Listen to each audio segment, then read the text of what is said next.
അമ്പലവും പള്ളിയും പൊളിച്ചതിന് ഞാനും നീ മാത്രമല്ലല്ലോ, ഇവര് കൂടി ഇപ്പൊ പ്രതികളായില്ലേ? ഞമ്മളാ? ആ എന്താന്ന്?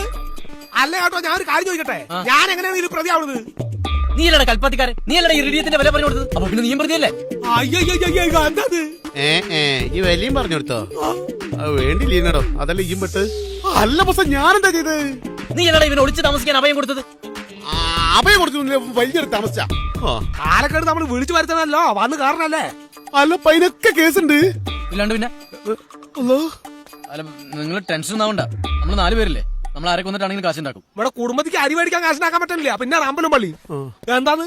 എന്താ അവർ ഉദ്ദേശിക്കണത്? ഇന്നോടാ ചോദിക്കണ, അങ്ങോട്ട് ചോദിക്കി. കാശുണ്ടാക്കൂന്ന്. ഹലോ, ഇയാളെന്താ ഇവിടെ? ഇതെന്റെ വീടാ. ഓ എടാ ഫ്രാങ്ക്ലി, ഞാൻ നിന്നോട് പറഞ്ഞില്ലേ കള്ളനെ പിടിച്ച് എന്റെ മാല തിരിച്ചു മേടിച്ചെന്നൂന്ന്? ആ ആളാ ഇത്. അപ്പൊ അതുമായി. ഇവരാണ് വാടക തരാതെ വാടകയ്ക്ക് താമസിക്കുന്ന വാടകക്കാരല്ലേ? വന്ന് കേറിയപ്പോ തന്നെ എല്ലാം പറഞ്ഞു കൊടുത്തൂല്ലേ? സോറി. അവിടെ ചവിട്ടിക്കോളി. സാറേ, സാർ ഇറങ്ങിക്കോളി. ഈ സാറിന്റെ കണ്ണെന്താ കെട്ടി വെച്ചേക്കണത്? ആ മൂപ്പരെ കണ്ണിൽ ലേശം കാഴ്ചക്കുറവുണ്ട്. എന്തേ? അതിന് കണ്ണ് കെട്ടു. പിന്നെ പെണ്ണാ കിട്ടുക, എന്തൊക്കെയാ എനിക്ക് അറിയണ്ടേ? പൈസ ഇത്രയും. ആ മീറ്ററിൽ 50 രൂപ, കുഴപ്പമില്ല, 60 രൂപ മതി. സാറേ ബാക്കി വെച്ചു. അയ്യോ, ഇത് 50 രൂപ ഉള്ളത്. അതല്ലേ പറഞ്ഞ ബാക്കി വെച്ചോ. 6 പേര് ഇവരോടൊന്നും ഭർത്താൻ പറഞ്ഞ കാര്യമില്ലേ? എന്തിനാ എന്നെ ടോയ്ലറ്റിലേക്ക് കൊണ്ടുപോണത്? ടോയ്ലറ്റുള്ള അടുക്കള ഭാഗമാണ്, നിങ്ങളെ മൂക്കാ കെട്ടേണ്ടത്. അല്ല, ആരാണ് കൊണ്ടിട്ട് കുഞ്ഞാപ്പൂ നീ? ഇതാണ് പ്രൊഫസർ രാധേഷ്. ഓ, കണ്ണ് കെട്ടി ബൈക്ക് ഓടിക്കണം, മറ്റേ മാജിക്കാര പ്രൊഫസർ അല്ലേ? ആ പ്രൊഫസറിൽ ഈ പ്രൊഫസർ കോളേജിൽ പഠിപ്പിക്കുന്ന പ്രൊഫസർ. എങ്ങനെയാടാ പിള്ളേരെ കോളേജ് പഠിപ്പിക്കണേ? അതല്ലേക്ക് മൂപ്പർക്ക് ഒരു കാര്യം ചെയ്യാണ്ട്, അത് ഞമ്മളൊക്കെ പടം ചെയ്തു കൊടുക്കണം. അതിനുള്ള പൈസയാണ് മൂപ്പരി പെട്ടയിൽ നിറച്ച് ഈ മുത്ത് കൊണ്ടുവന്നിട്ടുണ്ട്. എവിടെ സാറേ, ഇത് ലക്കി. Hello lucky. ഇത് ഫ്രാങ്ക്ലിൻ. Hello Franklin. ഞാൻ വസന്തകുമാർ. വസന്തകുമാർ. കയ്യിൽ ശരിക്കും താഴെ നിൽക്കണേ. അല്ല, എന്തിനാ പ്രൊഫസറെ കണ്ണ് കെട്ടിക്കൊണ്ടിരിക്കുന്നത്? അതൊക്കെ ഉണ്ട്. ഈ മൂപ്പര് ഒന്ന് അങ്ങോട്ട് കൊണ്ടിരുത്ത്. ഗ്യാസ് ജലൂസിന് കഴിച്ചാ? അതല്ല, താഴെ ഗ്യാസ് ഉണ്ടേ. അതിന് പാൽക്കായം ബെസ്റ്റാ. നമ്മളെ സ്ഥലം പ്രൊഫസർ കാണാൻ ഞാൻ നന്നായി. അല്ലെ മൂപ്പര് പോലീസിന് കൊണ്ട് വന്നല്ലോ. പോലീസോ? അപ്പൊ എന്തെങ്കിലും കുഴപ്പമിടിച്ച കേസാ? എന്ത് കുഴപ്പം, ഒരാളെ തല വെട്ടണം. Silly matter.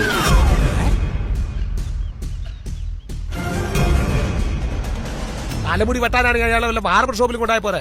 എന്തിനാണ് വെറുതെ കണ്ണ് കെട്ടി പിടിക്കൊടുന്നത്? ചെങ്ങയ്യെ മുടി വെട്ടാനല്ല, കൗത്ത് വെട്ടാനാണ്. കൗത്തില്ലേ, കൗത്ത്. നമ്മളെ കഴുത്തിന്റെ കാര്യം പറഞ്ഞത്. ഇവനെന്താ വിചാരിച്ചത് നമ്മളൊക്കെ വാടക കൊണ്ടാണോ? എന്താ നിനക്ക് തലക്ക് നല്ല സുഖല്ലേ? അത് ശരി, ഇപ്പൊ എനിക്കാ തരാറ്. ഇവല്ല എന്നല്ല പറഞ്ഞ ആരെ കൊന്നിട്ടാണെങ്കിലും പൈസ കിട്ടിയതീന്ന്. അത് ഞാൻ പ്രാസത്തിന് പറഞ്ഞതല്ലേ? ഓ, പ്രാസൊപ്പിച്ചേനി. അപ്പൊ പൈസ കണ്ടിട്ടല്ല മോനെ, ഒരു വാക്ക് പറഞ്ഞ ആദ്യം പാലിക്കാൻ പഠിക്കണം കേട്ടോ. വരേക്കാട്ട് കട്ടച്ചോട്ടെ, അല്ലാണ്ട് മനുഷ്യരോട് പെട്ടുക. അതിന്റെ ഇടയ്ക്ക് അവർ കേസ് ഇട്ടുകൊണ്ട് വന്നേക്കണത്. അത് ശരി, അപ്പൊ തലട്ടാൻ പറ്റൂല. അവസാനമായി ചോദിക്കാണ്, 1 വാക്ക്, 2 വാക്ക്, 3 വാക്ക് പറ്റില്ല. പറ്റൂലല്ലേ? നിങ്ങളെയൊക്കെ വാക്ക് വിശ്വസിച്ച ഞാനിപ്പോ ആരായി? കഷ്ടം. നമ്മൾ ആവശ്യപ്പെടുന്ന കാശ് അയാൾ തരൂലല്ലേ? ചെങ്ങയ്യെ മൂപ്പരെ കയ്യിലെ പെട്ടില്ലേ, അത് നിറച്ചും പൂത്ത പൈസയാണ്. ലക്കിന് മിണ്ടരുത്. വരേക്കാളുടെ കട്ടച്ചോട്ടെ. ഒന്നും വേണ്ടായിരിക്കും. ആദ്യം അയാളുടെ പ്രശ്നം എന്താണെന്ന് കേൾക്കാം, എന്നിട്ട് തീരുമാനിക്കാം അത് എടുക്കണോ വേണ്ടി എന്നുള്ള കാര്യം. കണ്ടാ, ഇതാണ് ആൺകുട്ടികള്. വെറുതെ അല്ലടാ എന്റെ എഞ്ചിനീയറിംഗ് കോളേജ് പുറത്താക്കിയേ. ഇവനെ പുറത്താക്കിയതാ. എന്റെ കൂടെ നടന്നിട്ടിരിക്കും. ഇങ്ങോട്ട് അയക്കാരെ കൊല്ലണ്ടേ? മൂപ്പരെ ഭാര്യന്റെ ഭർത്താവിനെ, അല്ല ഭാര്യന്റെ കാമുകനെ. നമസ്കാരം. ഞാൻ ഈ വാടക കൊലയാളികളെ ആദ്യമായിട്ടാണ് കാണുന്നത്. മിസ്റ്റർ പ്രൊഫസർ, സർ, നമുക്കിനി ബിസിനസ് സംസാരിക്കാം. എനിക്കൊറ്റ ആഗ്രഹമേ ഉള്ളൂ, അവന്റെ തല വേറെ ഉടല് വേറെ ആയിട്ട് അങ്ങനെ കിടക്കണ കാണാൻ എനിക്ക് കഴിയണം. അതിന് പറഞ്ഞ തുക 50,000 മുഴുവനും ഉണ്ട്. എത്രയാണ്? 50,000 രൂപ. ഈ 50,000 തല പോയിട്ട് മുടി പോലും വെട്ടാൻ പറ്റില്ല. പിന്നെ മുടിവെട്ടേണ്ട കാര്യമില്ലല്ലോ. മിസ്റ്റർ പ്രൊഫസർ, ഞങ്ങൾ ഒരാളെ കൊല്ലാൻ നോർമലി ചാർജ് ചെയ്യുന്നത് 10 lakhs. പിന്നെ ഇവന്റെ ഫ്രണ്ടാന്ന് പറഞ്ഞതിന്റെ പേരിൽ മാത്രമാണ് 5 ലക്ഷത്തിന് സംഭവിച്ചത്.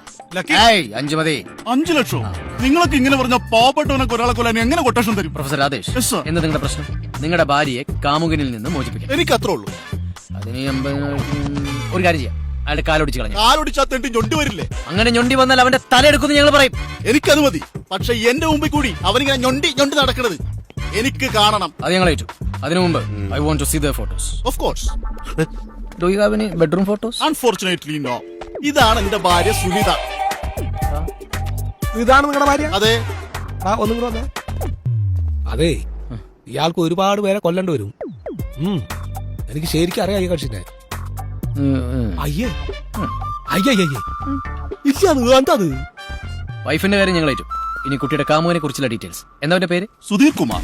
നൈസ്, ഇതാണ് അവന്റെ photo. Really nice, Better than me. Never. അതാണ്